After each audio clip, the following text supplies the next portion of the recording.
Hi everyone, Cindy Squirrel here. Well, it is time to prune my Morden tomato. This is a Determinate tomato, and you wait until there's a fruit cluster. There's another one up there, and you do not prune anything above that fruit cluster, or you could take away from any potential fruit.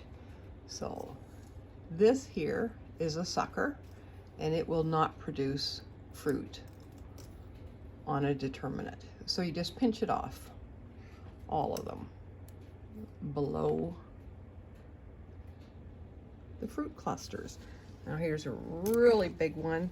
You see where the sucker, there's your stem, and there's your leaf, and that's where the sucker forms.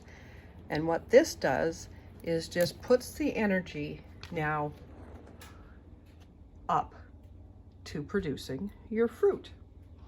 Now you don't do that with an indeterminate tomato, because you could be taking away potential fruit, and you don't want to do that.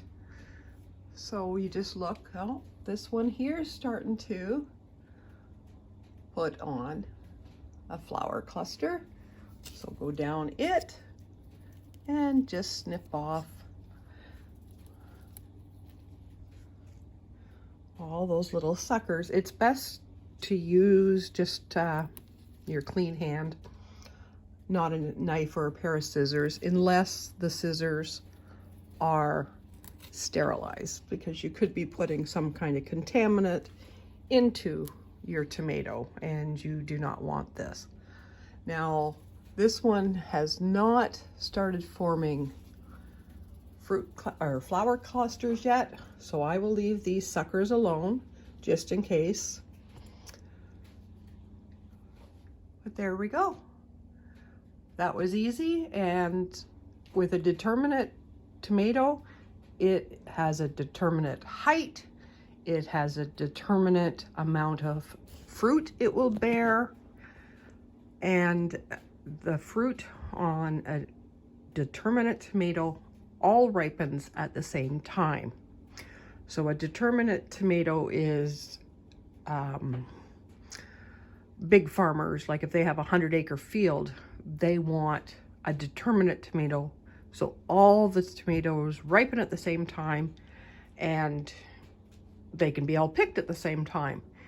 In your home garden, you might want an indeterminate tomato, so you have one tomato this week and one tomato ripe next week and another one the next week.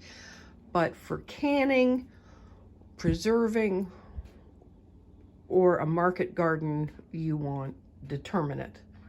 So you have your bushel of tomatoes all at once for your canning. Hope you enjoyed the video, and yeah, we still have snow here.